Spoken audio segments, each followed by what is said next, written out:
자유라는 가치를 지키기 위해 자신의 한 몸을 던졌습니다. 윤석열 대통령이 계엄을 통해 독재를 하려고 했다는 자들은 지금 보십시오. 지금 윤석열 대통령의 모습이 독재자의 모습입니까? 아닙니다. 고작 몇백 명의 군인으로 독재를 꿈꾼단 말입니까? 아닙니다.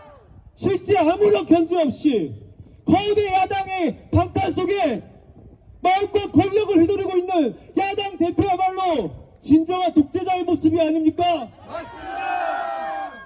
계엄 당시 야당이 주장하는 일 중 실제 일어난 일은 아무것도 없습니다. 맞습니다. 그런 일들이 일어났으면 하는 그들의 바람이 아닙니까? 맞습니다. 실제 군인이 죽고 시민이 죽고 그랬다면 그들은 속으로 기뻐했을 것입니다. 맞습니다.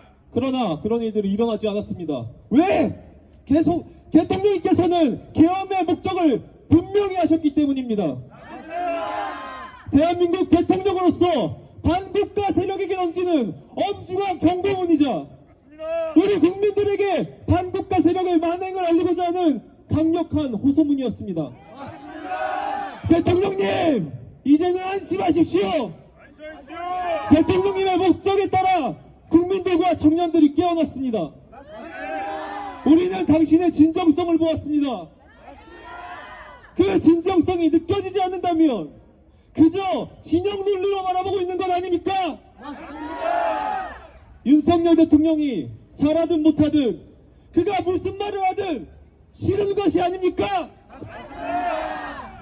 진영 논리가 아닌 상식으로 바라보고 있는 2030 세대는 윤석열 대통령의 진심을 보았습니다. 맞습니다. 대통령 임기가 아직 2년 반이나 남았는데 자기가 그 많은 것을 포기하고 자기 유익이 아닌 오직 자유대한민국을 지키고자 하는 그 신념으로 자신의 몸을 던지셨습니다. 맞습니다. 저라면 하지 못했을 것입니다.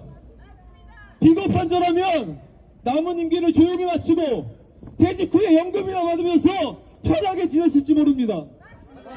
그러나 불이함을 보고만 있을 수 없는 대통령께서는 자신이 받을 불이익을 생각지 아니하고 헌법이 보장한 대통령의 권한인 계엄을 선포하셨습니다. 이것을 내란죄로 몰고 가는 야당은 계엄의 이유를 듣기 싫은 것이 아닙니까? 맞습니다. 혹은 그의 정의로움을 인정하기 싫은 것 아닙니까? 맞습니다. 다시 한번 말씀드리지만 그들이 내란 사태라고 주장하는 일 중 실제 일어난 일은 아무것도 없습니다. 맞습니다. 그들의 바램만 담겨 있습니다. 맞습니다. 일어나지도 않은 내란 일은 프레임으로 대통령을 탄핵하고 결국 내란죄를 탄핵 사유에서 빼버린 이 기가 막힌 사기 탄핵에 반대합니다. 또한 우리는 공정과 법치가 묻어진 대한민국을 보고 있습니다. 지금의 대한민국 선거가 공정하다라고 말하려면 적어도 국민들이 가지고 있는 부정선거 의혹이 해소가 된 뒤에야 공정하다 말할 수 있을 것입니다. 그저 아무 문제 없다, 실수일 뿐이다, 이미 재판을 받았다, 이것으로 의혹은 해소되지 않습니다. 선관위는 도대체 무엇을 숨기려 하는 겁니까? 선관위는 가족회사나 가족을 지키기 위함입니까? 이미 선관위의 채용 비리가 수천 건이 드러났는데 제대로 채용한 사람이 있기는 하는 겁니까? 무엇을 숨기려 하는 겁니까? 선관위를 감사하는 게 불법이라니 그게 말이나 됩니까? 안 됩니다. 감사원이 선관위를 감사할 수 없다면, 그렇다면 선관위는 혼자 정의로울 수 있는 기관입니까? 그래서 온갖 비리와 부정으로 가득 차 있는 것입니까? 마치 빈집털이로 잡혀온 도둑이 자기는 정직하니 다른 물건은 손도 댄 적 없다고 말하는 것과 같습니다. 도대체 무엇이 상식입니까, 여러분? 주권자들이 선관위와 선거 시스템을 불신한다고 말하는데 그저 판도라의 상자는 닫아놓은 채 믿어달라는 말로 주권자들을 꿰고 있습니다. 사법부는 어떻습니까? 야당 당대표는 범죄 혐의가 소명됨에도 불구하고 이해할 수 없는 불구속 사유를 한 페이지 가득 채워 영장을 기각했습니다. 그러나 우리가 뽑은 대한민국 대통령은 체포과정 속 수많은 위법 행위가 있었음에도 불구하고 피의자가 증거를 인멸할 우려가 있다. 단 15글자로 현직 대통령을 구속했습니다. 누구 입맛에 맞춘 그 공정을 공정이라고 할 수 있습니까? 70%가 넘는 국민들은 사법부를 신뢰하지 못합니다. 적어도 민주주의의 최후 보루인 사법부라면 국민들에게 그들의 공정함을 인정받는 것이 상식이 아닙니까? 탄핵 심판 과정도 마찬가지입니다. 우리는 헌법재판소의 초법적 태도를 두 눈으로 똑똑히 지켜봤습니다. 그들은 마치 하늘에 있는 자들처럼 보입니다. 절대자처럼 보입니다.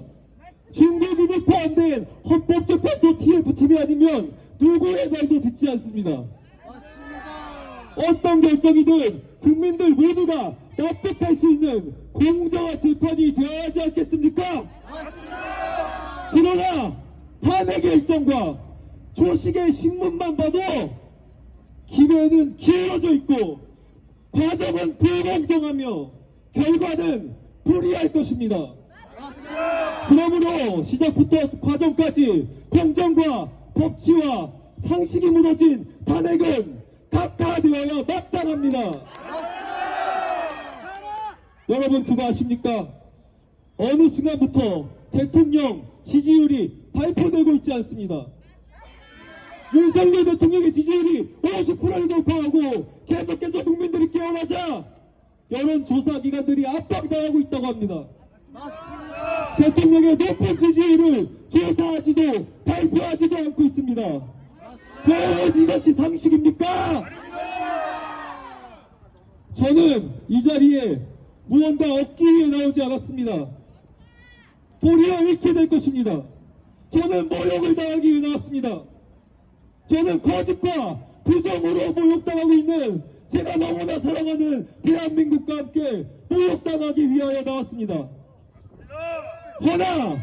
그러나 얻게 될 것은 애국의 마음과 하나님께서 허락하신 이 자유의 대한민국의 국민으로서 자부심입니다.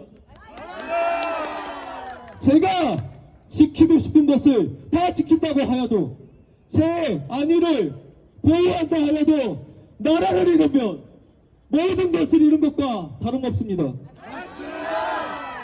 여러분 부유한 나라에 살더라도 그곳에 자유가 없다면 그 번영은 거짓된 번영입니다.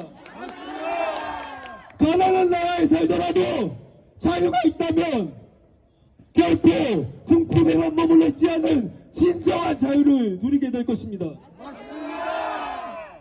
이 나라의 자유가 훼손되고 있습니다. 이 나라의 공정과 국민 주권이 훼손되고 있습니다. 이것은 좌우가 아닌 옳고 그름의 문제입니다. 정치적 촉구 이전에 상식에 대한 촉구, 발언에 대한 촉구입니다. 그러므로 기독교인과 목회자가 나서야 합니다.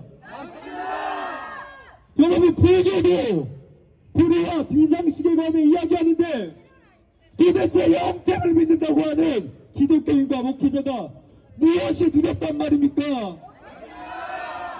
진리는 명확합니다. 진리는 명료합니다. 진리는 그 드러냄을 꺼리끼지 않습니다. 숨기지 말고 왜곡하지 말 것을 촉구합니다. 부끄러움한 적 없이 모든 것을 드러내기를 강력히 촉구합니다. 이만 마치도록 하겠습니다.